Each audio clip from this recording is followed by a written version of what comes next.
E aí, galerinha, tudo bem com vocês? Bem-vindos a mais uma aula de Química. O conteúdo que nós vamos trabalhar hoje são soluções químicas e tudo que, na verdade, a gente vem trabalhando, desde grandezas químicas, balanceamentos, estequiometria, tudo vai nos auxiliar no entendimento e nos cálculos de soluções químicas. Então, a gente vai fazer uma breve introdução para poder entrar de fato em soluções químicas, tá? Então a gente vai falar um pouquinho sobre a estrutura da matéria, tá? Então a matéria ela é formada por moléculas e essas moléculas são formadas por partículas bem pequenininhas que a gente chama de átomos, tá? Elas são imperceptíveis a olho nu. Mas aí vocês podem me perguntar, prof, mas aonde que eu vejo esses átomos ou aonde eles se encontram? Então aqui a gente tem um exemplo, alguns exemplos, tá? Dos átomos, né? A gente conhece os símbolos lá da tabela periódica, ali o exemplo, ó, o cálcio. O cálcio, o símbolo dele lá na tabela periódica é o Ca, e um exemplo de utilização, de que ele se encontra na natureza, é o carbonato de cálcio, o CaCO3, tá? Mas aonde de fato eu vou encontrar ele? Ele é uma das matérias-primas principais para se fazer cimento, aço e vidro. Então, opa, já tem 3 lugares que eu conheço, que eu já vi em algum momento e que eu sei que existe, né? A prata, por exemplo, ali, já tá como metal puro, né? E o oxigênio, que o símbolo é o O, né? E na natureza, um exemplo é o gás oxigênio, que é o O2. Aí agora ali embaixo tem um exemplinho bem interessante que fala a diferença entre o que é um átomo e o que é uma molécula. O átomo, como vocês devem lembrar, ele é, digamos assim, único. Um hidrogênio mais um hidrogênio, ou seja, 2 átomos de hidrogênio. Eu vou ter uma molécula, que é uma composição. Ali, a mesma coisa, o exemplo da água. Eu vou ter 2 átomos de hidrogênio mais um átomo de oxigênio para formar a molécula da água. Bom, agora a gente vai falar um pouquinho sobre substâncias, tá? Nós temos 2 tipos de substância, a simples e a composta. Mas o que é uma substância? Então, é uma forma particular de matéria que apresenta composição fixa. Tá, e o que é uma substância simples? Então, ela é constituída de uma molécula formada por átomos do mesmo elemento químico. E ali a gente tem alguns exemplos, né? Por exemplo, o gás hidrogênio, ele é formado por 2 átomos de hidrogênio, e aí tem até a representação dele ali, mas é 2 do mesmo átomo, tá? Do mesmo tipo. Mesma coisa o oxigênio. Ele é 2 átomos de oxigênio. Gás ozônio, 3 átomos de oxigênio, tá? E aí formou a molécula e ela é uma substância simples. Já a substância composta, como diz ali o próprio nome, ela é composta, né? Então, ela é constituída por uma molécula constituída por mais de um elemento químico. Daí a gente tem um exemplo ali, ó, do sal de cozinha. Ele é composto pelo átomo do sódio mais o do cloro. São diferentes. E lembra que nem a gente falou antes sobre o que é molécula? É uma junção ali de átomos, no caso, diferentes, né?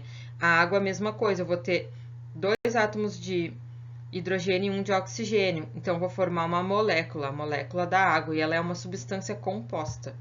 Agora a gente vai falar sobre mistura. O que é mistura? Então, é um material formado por 2 ou mais substâncias. E aí, dentro das misturas, a gente tem 2 tipos. Uma é a mistura homogênea, que tem uma mistura de 2 componentes ali, mas a gente enxerga uma única fase. E a gente tem a mistura heterogênea, que a gente faz a mistura e enxerga 2 fases distintas, tá? E daí vocês perguntam, prof, o que é fase? Então, fase é uma mistura que a cada uma das porções que apresenta aspecto homogêneo ou uniforme. Ficou meio confuso, mas vamos ver o exemplinho ali embaixo. Ó, por exemplo, primeiro o recipiente ele é composto com água e açúcar. E vocês podem fazer, inclusive, em casa esse teste, tá? Pega e bota num copo um pouco de água e açúcar e mexe. essa homogeneização, essa mistura, a gente só vai enxergar uma única fase. A gente não consegue enxergar mais o açúcar e a água. A gente enxerga uma única fase.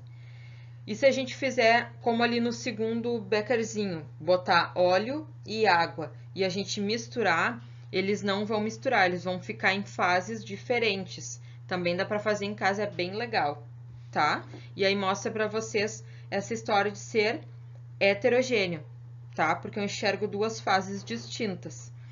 Um outro jeito legal de ver isso, e talvez vocês já tenham visto, que tem um óleo que se usa para o corpo, se eu não me engano é da Natura, ele é bifásico, trifásico, é um exemplo também de mistura heterogênea.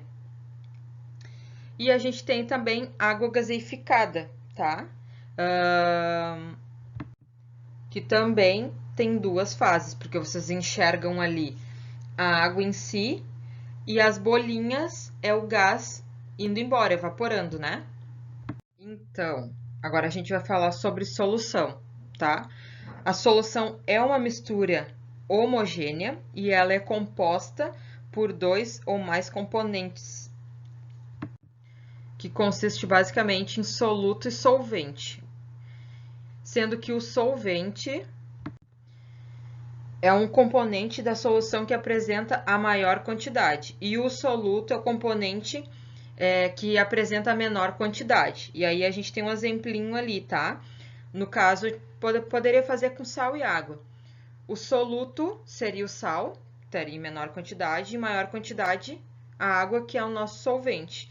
Fiz a mistura e obtive uma solução homogênea, tá? Se precipitar, daí não vai ser mais uma solução homogênea.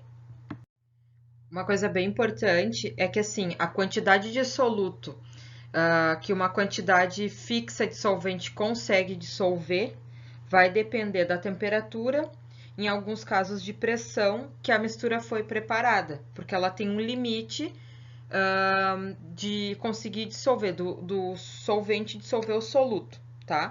A gente tem um exemplo aqui do açúcar e água, e como a gente enxerga ele ali microscopicamente, como é que ficam as moléculas de cada um deles ali. E aí a mistura de açúcar e água para a gente ver direitinho como fica. Aqui a gente vai falar um pouquinho sobre o estado físico das soluções, as classificações, né? Que eu tenho solução sólida, uma mistura, uma liga metálica, por exemplo, de cobre com zinco para fazer aqui o trompete. Não deixa de ser uma solução, só que sólida. Uma solução líquida, um exemplo, seria o álcool etílico misturado em água, né? Para fazer, por exemplo, o álcool 70, posso pegar um álcool absoluto e fazer uma diluição, uma solução, né? Para um álcool 70, vou ter uma mistura. E eu tenho também soluções gasosas, por exemplo, o nosso ar, porque ele é composto pelo gás nitrogênio, pelo gás oxigênio e alguns outros gases. Aqui são mais alguns exemplos, depois vocês olhem com calma, né? De tipos de soluções, falando soluto, solvente e tudo mais. Conforme a natureza dos solutos, a gente faz uma classificação para soluções. E a gente tem dois tipos. A gente tem soluções iônicas, que são eletrolíticas, formam íons, né? Em que o soluto é um composto iônico, então, e daí um exemplo é água mais sal de cozinha. No caso, o NaCl, que é a fórmula do sal de cozinha, forma Na mais e Cl menos, e a gente vai ver depois que ele se dissocia. E a gente tem a solução molecular, que ela é não eletrolítica, é diferente da anterior, tá? E ela é composta apenas por moléculas. Um exemplo é água e açúcar, né? Aí dá para ver ali na fórmula do açúcar, que é o C12H22O11. A gente tem um exemplo, um experimento bem legal ali, que faz um circuito, né? Onde tem uma bateria e uma lâmpada, e quando esses, como é que fala, eletrodinhos são colocados ali na solução com sal e água, como ele é um eletrólito, ele produz íons, ele consegue acender a lâmpada. E aí, no caso da mistura que a gente coloca da solução com água e açúcar, que forma uma solução molecular e ela não é eletrolítica, ela não conduz corrente elétrica, não conseguimos então acender a lâmpada, porque não tem passagem de corrente elétrica, diferente da solução que a gente tem de sal de cozinha, que faz a passagem de corrente elétrica e acende a lâmpada. Então, agora a gente tem uma explicação de por que isso ocorre, por que o composto iônico consegue fazer a passagem de corrente elétrica e o composto molecular não.